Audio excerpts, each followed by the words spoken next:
Okay, let's unpack this. We are diving into a pretty significant presidential document today. Yeah, this one's big. It's Executive Order 1.203, signed February 6, 2025. And this isn't just some internal memo, right? This is formal, published in the Federal Register, heavy stuff. Absolutely. It imposes serious sanctions, and they're aimed squarely at the International Criminal Court, the ICC. So our mission, really, for this deep dive is to translate this. It's dense legal language. Exactly. We need to break down what the U.S. is actually asserting here, why they took this pretty extreme step, and crucially, who gets hit by these penalties. Okay, so let's kick things off with the why. What's the core reason given in the order? Well, the language is quite blunt. It states right at the start that the ICC has engaged in illegitimate and baseless actions. Targeting who specifically? Targeting America and our close ally Israel. That claim of illegitimacy, that's really the foundation for everything to follow. Right, it sets the stage. But what were the specific ICC actions that triggered this EO? The order highlights two main things, and they're closely linked.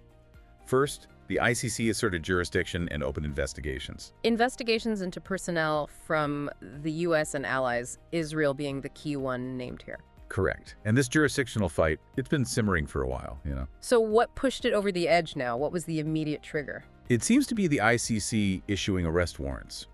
Specifically, warrants for Israeli Prime Minister Benjamin Netanyahu and former Defense Minister Yoav Gallant.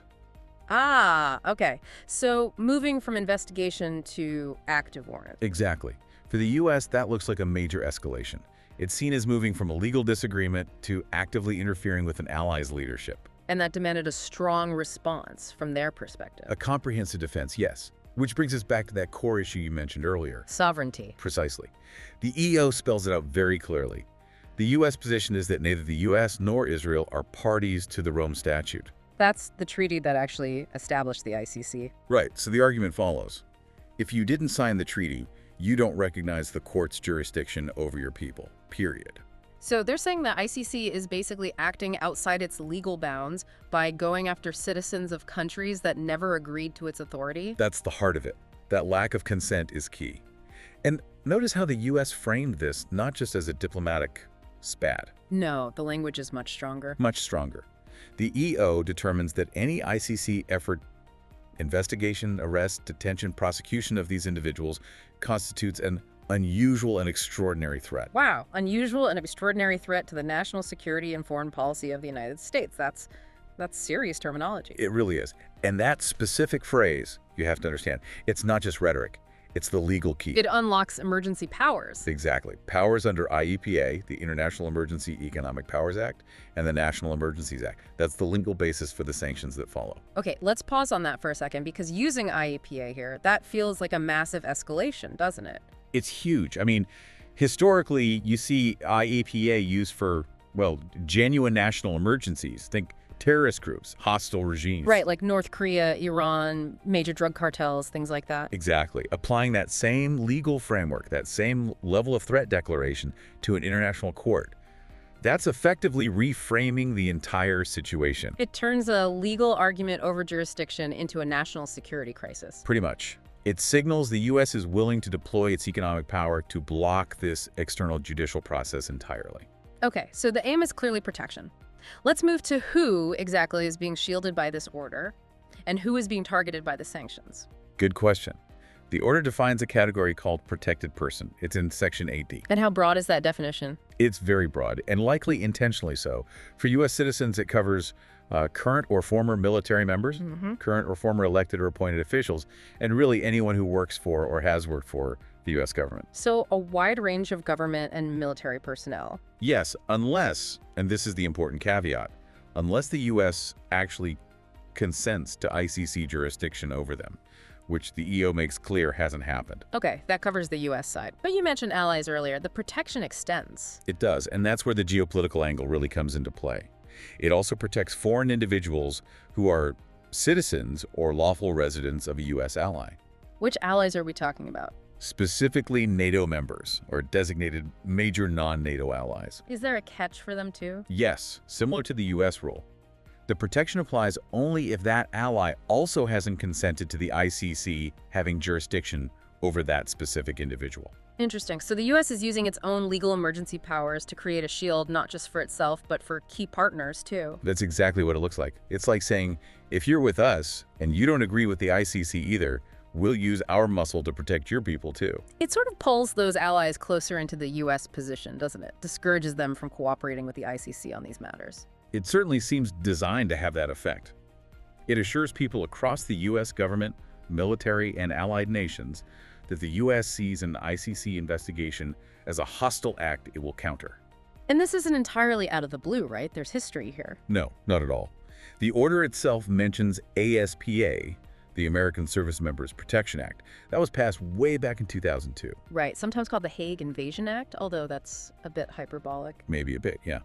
But Congress passed it precisely because they saw the Rome Statute, even back then, as creating a risk for U.S. military personnel and officials being prosecuted internationally. So the underlying concern about sovereignty and protecting personnel has been U.S. policy for decades.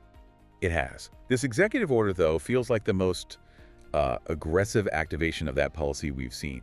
It weaponizes that concern using economic sanctions. Okay, so let's get into those weapons, the brass tacks. We know why the EO exists, who it protects, what are the actual consequences, what do the sanctions do to the people targeted?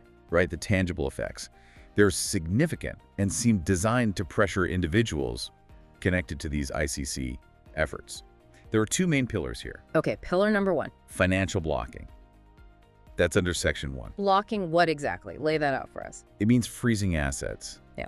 All property and interests in property, think bank accounts, funds, any holdings, really, that are physically in the U.S. Or just connected to the U.S. system. or that come into the possession or control of any U.S. person, like a U.S. bank, anywhere in the Right. world.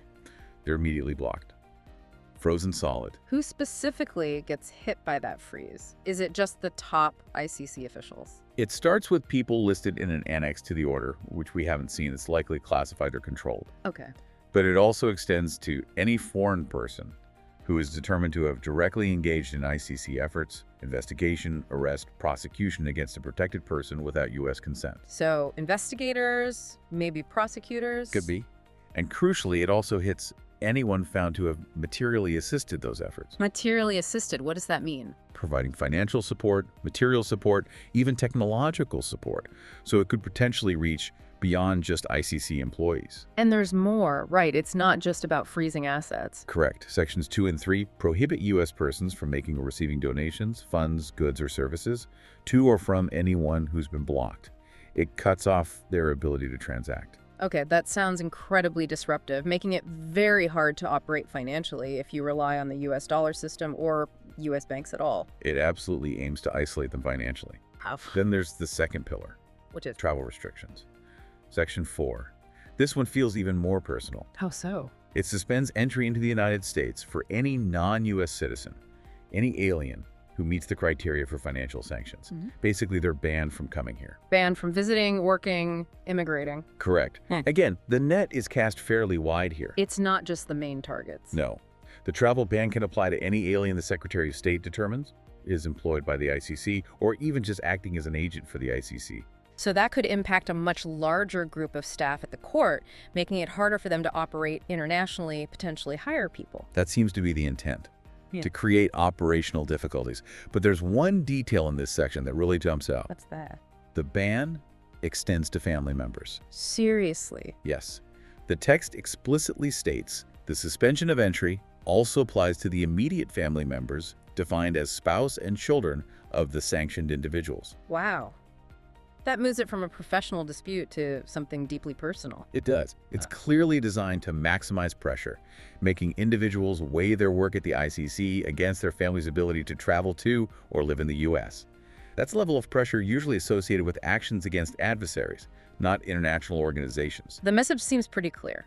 Target our people or our allies' people, and it won't just affect your job. It could affect your family's life significantly. That's certainly the implication. And these aren't just abstract threats on paper.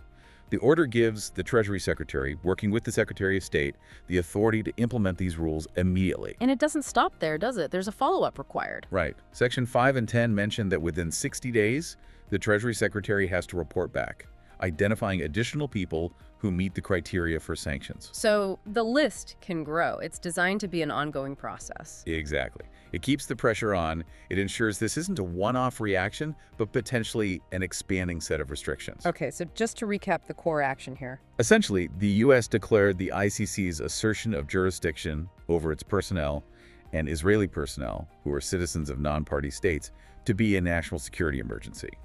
A very serious declaration. Using laws typically reserved for hostile states or terrorists. Correct. And based on that declaration, it unleashed powerful economic tools, asset freezes, transaction bans, and significant travel restrictions. Including, strikingly, restrictions on immediate family members. Yes. All aimed at shielding U.S. and allied personnel from the ICC's reach. So this idea isn't just a statement. It's the U.S. using its sovereign power, its economic might, to draw a very thick red line against mechanisms of international accountability when they conflict with its interests. It seems to be exactly that. And it explicitly calls on allies to also oppose ICC actions against U.S. interests, reinforcing that divide. Which really leaves us and you, the listener, with a fundamental question, doesn't it? This whole conflict boils down to that deep tension.